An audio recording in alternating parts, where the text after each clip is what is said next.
The beginning of the year is a great time to replenish your stash of birthday cards. If you're looking for a collection where you can make really fun and cute birthday cards, look no further than the Spellbinders Monster Birthday Collection. I'm starting with the Make-A-Wish Arch Labels die set because I wanted to show you all the sizes that you get and how cute these are for backgrounds. I cut them out of several colors of cardstock from Spellbinders and I really liked the way it looked, so I'm going to turn that into a card. I did decide to change the Make-A-Wish square. It's a square and then the Make-A-Wish kind of punches the letters out. I like to make sure that the full cardstock comes out of those letters so that you can see. I'm placing the largest arch on an A2 piece of white cardstock. You can see that's where I cut the Make-A-Wish out of, and it just fits perfectly from top to bottom and side to side. And then all of the other colors go down in sizes, so you can see all the sizes that you get. And I love the detail of the blanket stitch around the entire arch. These colors, like I mentioned, are all from Spellbinders cardstock, and I will link to the cardstock down below.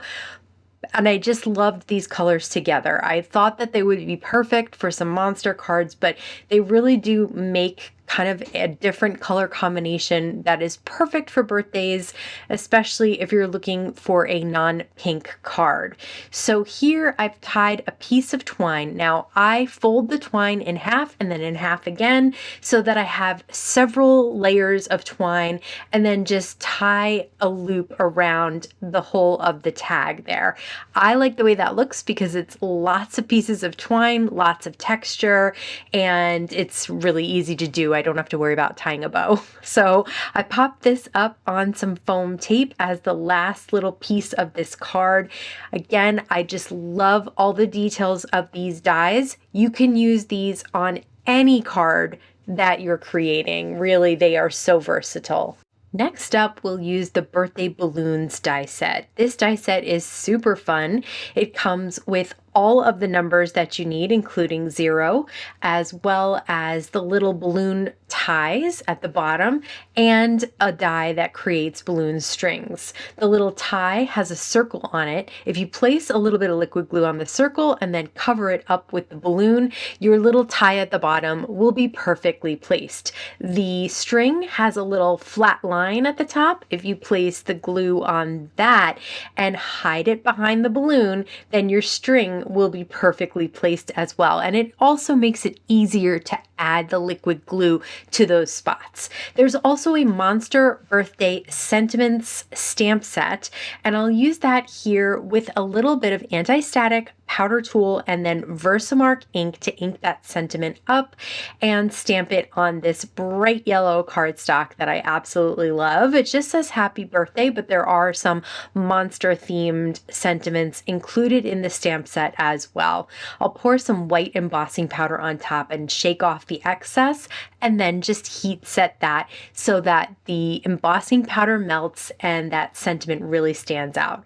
I'll pop up the 4 balloon that we created onto a smaller arch in orange cardstock and then pop that up on the yellow cardstock, and that just fits perfectly underneath that happy birthday. And I'll place this all on an A2 piece of green cardstock, flip it over to just trim off the balloon string so that it hits just at the bottom of the card. Next up, we have the Birthday Dinosaur die set. This is about the cutest thing you will ever see. This little dinosaur, I cut it out of white and pink cardstock. And there's also a die for the little spikes that go on the dinosaur and the second and third leg there. So I've cut those out of darker pink cardstock. There are some flowers. I've cut a bunch of those out of light blue cardstock. And there are these little vines. I've cut those out of green cardstock. I've cut the base of the floral crown out of gold mirror cardstock.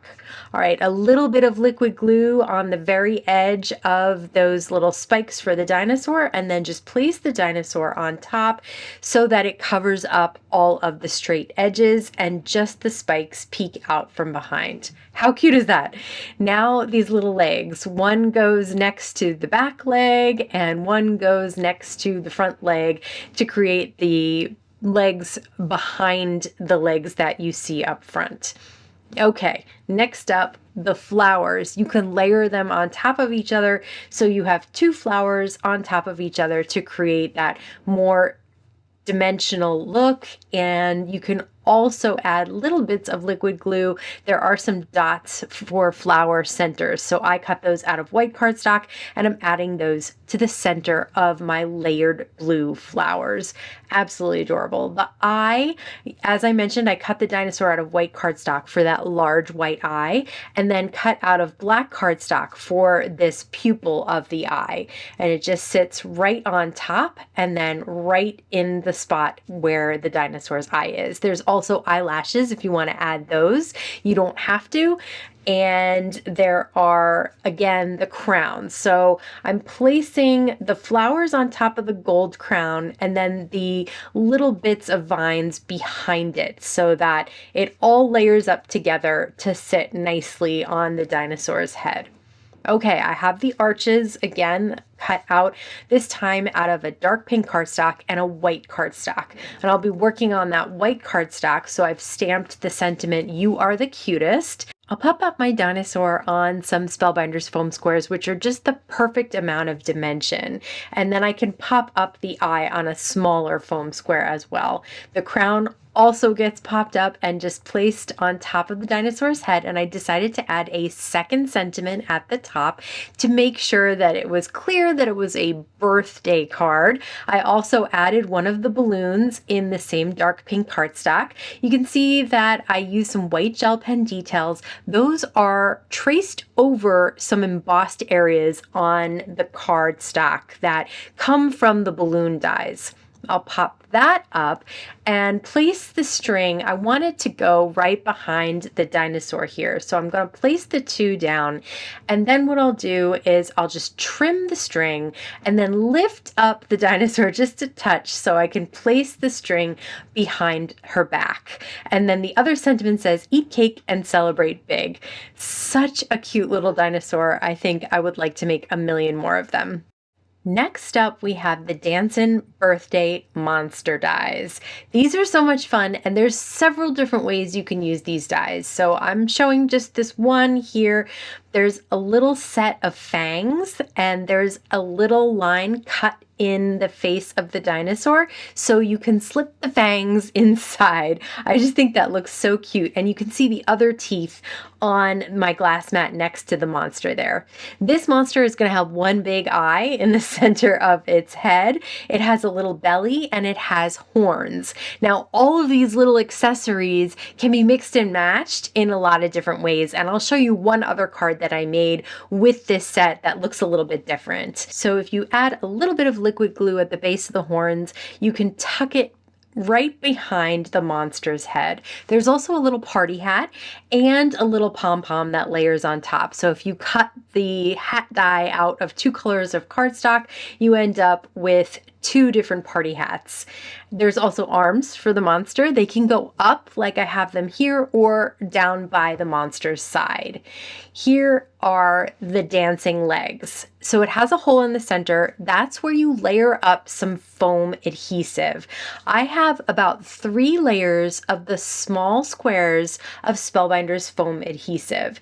Then put 3 layers of the foam adhesive at the top of the monster's head, and then place the monster so that you hide that bottom foam. And now the legs will be able to shake around the foam squares in the base of the monster. Here again, I have a different number balloon, and I'm using those white gel pen details to really show up those embossed areas from that die. Then I'll use the sentiment stamp set that this one says "Sending Monstrous Birthday Wishes," and I'll place that on an A2 piece of yellow cardstock, layer the orange arch over that, the white arch over that, the monsters popped up on that. Having the monster popped up allows it to dance, but also allows me to tuck that 5 balloon behind it, even though it's popped up off the back. And I'm able to adhere down the string, and now I have this dancing monster holding that number 5 balloon. So cute. And again, you can make them in a number of different ways. For this next monster, I've stamped Light Up the Candles, and I have a double piece of foam in between the circle of the dancing legs and at the top of the head. You can see that this monster has two eyes on top of its head and a party hat sitting on its head. It has the other set of teeth as well, and the arms are pointed down, just to show you that there are lots of different ways to make these monsters, and every single one is cute. And then the fact that they dance is such an easy way to make an interactive card. I love the ability to make different colors and kinds of monsters and to add really fun birthday details with those balloons. I don't know about you, but I found this collection to be so much fun to replenish my birthday card stash. Let me know if anything caught your eye today in the comments below. As always, I want to thank you so much for stopping by and spending time with me today. Please stay safe, stay healthy, and I'll see you again soon. Hold on, I'm gonna let the dog out. Is it monster collection? Why do I always do this? That's okay, but we gotta speed this up. It's not your fault, it's me. It's definitely me.